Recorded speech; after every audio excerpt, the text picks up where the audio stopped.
असंयोजक बंध के दिशात्मक अभिलक्षण यानी कि directional character of covalent bond, ये आज का टॉपिक है।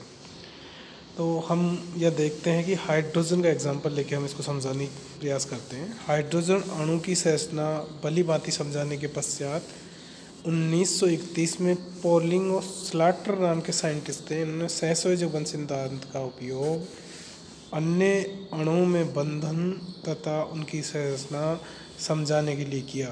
दो परमाणु की नाभिक को जोड़ने वाली रेखा बंध की दिशा को बतलाती है कि दोनों नाभिक हैं जो उनको जोड़ने वाली जो रेखा होती है वो उनकी दिशा बताती है। अतः परमाणु के बंध निर्माण की दिशा का ज्ञान होने पर आणविक संरचना बताई जा सकती है, क्योंकि तब आसानी से विभिन्न बंध कोणों की गणना की जा सकती है।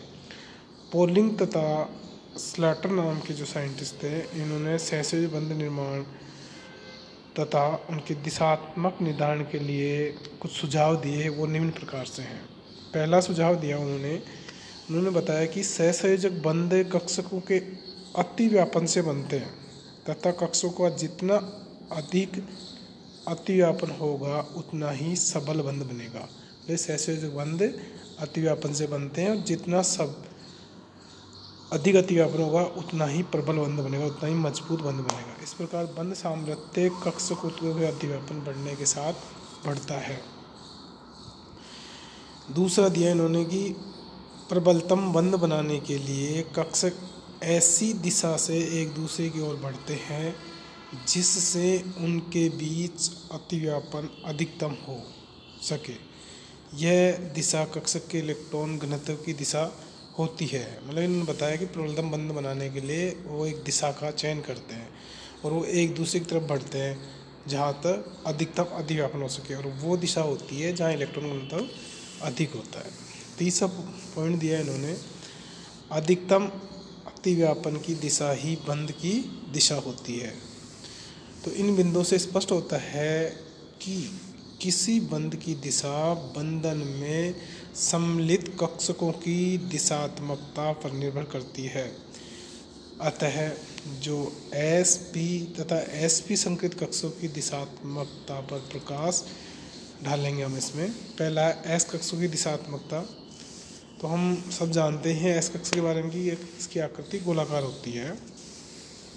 तो हम कह सकते हैं कि s कक्षक गोलाकार होने के कारण किसी दूसरे कक्षक से हर दिशा से समान रूप से अतिव्यापन कर सकता है। अर्थात बंध बनाने के लिए s कक्षक किसी दिशा विशेष को वरीयता नहीं देते। दूसरे शब्दों में कह सकते हैं s कक्षक दिशाहीन होते हैं, यानी कि ये किसी भी दिशा में बंध बना सकते हैं, ये दिशाहीन होते हैं। दूसरे होते हैं p कक्षकों की दिशात्मकता। देखते हैं किसी भी परमाणु में p कक्षक परस्पर लंबवत होते हैं और p कक्षक तीन होते हैं, px, py, pz। इनकी पालियाँ लोब्स चूँकि क्रमशः x, y, z अक्षों पर पाई जाती हैं, अतः ये कक्षक अपने अपने अक्षों की दिशा में ही स्थायी सिग्मा बंध बनाएंगे।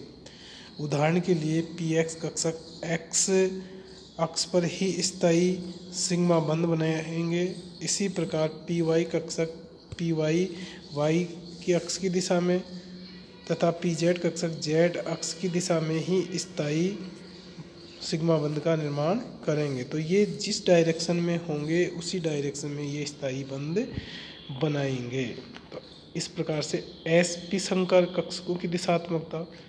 तो इसमें जाने sp संकर कक्षक परस्पर विपरीत दिशा में, sp2 संकर कक्षक एक समत्रिबाहु त्रिभुज के कोनों की ओर तथा sp3 संकर कक्षक एक चतुष्फलकीय के कोनों की ओर होते हैं।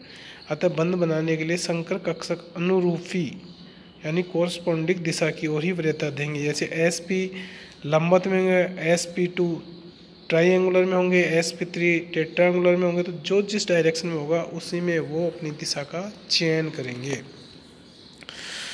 इन विवेचना जानकारी के आधार पर विभिन्न प्रकार के अतिव्यापन से बने बंधों की दिशा को आसानी से अनुमान लगाया जा सकता है। जैसे SS अतिव्यापन व बंध की दिशा। चूँकि हम जानते हैं कि S कक्षक दिशाहीन होते हैं, अतः दो एस कक्षकों के अतिव्यापन से निर्मित बंध की दिशा के विषय में निश्चित रूप से कुछ भी नहीं कहा जा सकता। जैसा कि नीचे दिखाया गया है इसमें डायग्राम में एस एस कक्षकों के अतिव्यापन में इस प्रकार S2 1s अतिव्यापन होता है तथा लिथियम Li2 में 2s अतिव्यापन होता है। तो अणु के लिए यह कहना कठिन है कि परमाणु के नाभिक किस दिशा में होंगे, अर्थात ये दिशाहीन होते हैं, कोई से भी डायरेक्शन में अतिव्यापन कर सकते हैं। एस कक्षों के दिशाहीन होने से अतिव्यापन काफ़ी कम होता है, अतः एस अतिव्यापन से बना बंध तुलनात्मक दृष्टि से कमज़ोर होता है। तो यहाँ देख रहे हैं हम एस एस कक्ष का अतिव्यापन दिखा रखा है, एस पी एक्स का, तो ये पी एक्स है वो एक्स एक्सिस की डायरेक्शन में अतिव्यापन कर रहा है, पी एक्स है तो ये एक्स एक्सिस की डायरेक्शन में अतिव्यापन कर रहा है। तो यहाँ दिखाया डायग्राम में कि एस तथा पी कक्ष का अतिव्यापन तथा बंध की दिशा कैसे है। फिर हम देख रहे हैं एस पी अतिव्यापन व बंध की दिशा। यद्यपि एस कक्षक दिशाहीन होते हैं, पी कक्षक दिशामुखी होने के कारण अपनी दिशा में ही बंध का निर्माण करते हैं। जैसा कि डायग्राम में हमने देखा भी, पी एक्स और एस कक्षक एक्स अक्ष की दिशा में, पी वाई तथा एस कक्षक वाई अक्ष की दिशा में, पी जेड तथा एस कक्षक जेड अक्ष की दिशा में स्थायी सिग्मा बंध बनेंगे। यानी कहने वाला कि जब एस कक्षक पी के साथ में अतिव्यापन करता है तो जो पी कक्षक कौन सी दिशा का है, पी एक्स है, पी वाई है, पी जेड है, तो उसके डायरेक्शन के अंदर ही उनमें अधिकतम अतिव्यापन होगा। अगर एक्स पी एक्स है तो एक्स एक्सिस के थ्रू होगा, पी वाई है तो वाई एक्सिस के थ्रू होगा, पी जेड है तो जेड एक्सिस के थ्रू होगा।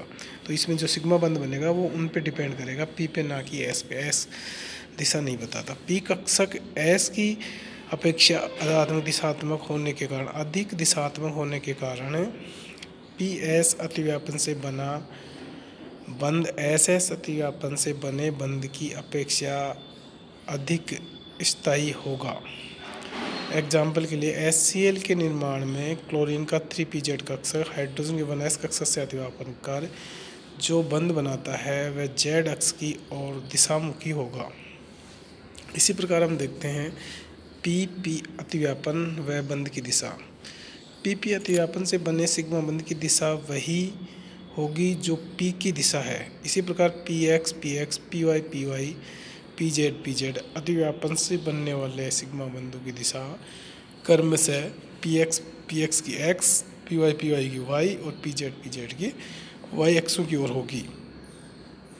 जब दो नाइट्रोजन परमाणु एक दूसरे के निकट आते हैं तो उनके एक एक पी कक्षक एग्जाम्पल PX एक्स एक्सिस पर अतिव्यापन कर सिग्मा बंध का निर्माण करते हैं। शेष दो कक्षक जो PY PZ जो कि सिग्मा बंध के वह आपस में लंबवत हैं, समपार्श्वीय अतिव्यापन कोलेटिव ओवरलैपिंग कर क्रमशः वाई तथा जेड अक्ष की ओर दो पाई बंधों का निर्माण करते हैं। इस प्रकार ClF में क्लोरीन और फ्लोरीन के समअक्षीय पी कक्षक आपस में अतिव्यापन करके पी कक्षकों की अक्ष की दिशा में सिग्मा बंध का निर्माण करते हैं। मतलब कहने का मतलब ये है कि जैसे एक अक्ष अगर उसमें सिग्मा बंध का निर्माण कर रहा है तो बाकी जो दो बचे हुए कक्षक हैं वो उसके लंबवत होंगे। जैसे नाइट्रोजन में देखते हैं हम, नाइट्रोजन में एक तो सिग्मा बंध बनता है, इसमें वो PX के थ्रू होता है। फिर जो PY और PZ बचे हुए होते हैं वो इसमें पाई बंध के निर्माण में यूज़ होते हैं। इसी प्रकार से ये अन्य के लिए लागू होता है। बहुपरमाणु अणु में बंधन समझाने के लिए अमोनिया तथा H2O यानी कि जल का उदाहरण लेते हैं। इनमें केंद्रीय परमाणु nitrogen 1s2 2s2 2px1 2py1 2pz1 जो इलेक्ट्रॉनिक कॉन्फ़िगरेशन है तथा ऑक्सीजन जिसका इलेक्ट्रॉनिक कॉन्फ़िगरेशन है 1s2 2s2 2px2 2py1 2pz1। इनमें हम देखते हैं तो क्रमशः 3 और 2 एगमित इलेक्ट्रॉन हैं, यानी नाइट्रोजन के पास में 3 एगमित इलेक्ट्रॉन हैं और ऑक्सीजन के पास में 2 एगमित इलेक्ट्रॉन्स हैं। पी कक्षों में रहते हैं ये एगमित इलेक्ट्रॉन। अतः नाइट्रोजन और ऑक्सीजन परमाणु क्रमशः 3 व 2 हाइड्रोजन परमाणुओं के साथ sp अतिव्यापन द्वारा यदि सिग्मा बंध बनाते हैं तो इन बंधों की दिशात्मकता अमोनिया में x, y, z अक्षों की ओर और H2O में y z अक्षों की ओर होनी चाहिए। जैसा कि एग्जाम्पल में हम देख रहे हैं, ये हम देखें नाइट्रोजन है, नाइट्रोजन के साथ में 3 हाइड्रोजन जुड़े हुए हैं, एक्स एक्सिस में एक वाई एक्सिस में, एक जेड एक्सिस में। इसी प्रकार हम जल में देख रहे हैं तो जल में जो ऑक्सीजन है उसके साथ में 2 हाइड्रोजन जुड़े हुए हैं, एक वाई एक्सिस पर, एक जेड एक्सिस पर। तो इसमें हमने देखा कि जो अमोनिया के अंदर और इसमें बोन एंगल है, अमोनिया में 160 डिग्री का बोन एंगल है और जल में 104 डिग्री का। वास्तव में जो अमोनिया और जल के अणु में बंद कोण है वो 107 104 होता है। प्रारंभ में बंद कोण में इस वृद्धि को इलेक्ट्रॉनों के बंद युग्मों के बीच प्रतिकर्षण के आधार पर समझाया गया था, लेकिन बाद में पोलिंग ने तर्क दिया कि बंद कोण में इतनी वृद्धि केवल इलेक्ट्रॉन प्रतिकर्षण के कारण नहीं हो सकती है। उन्होंने उपयुक्त तथा अन्य बहुत से अणुओं में बंधनों के समानता व बंद कोण की व्याख्या के लिए संकरण की धारणा प्रस्तुत की, जिसका विस्तार से वर्णन करेंगे।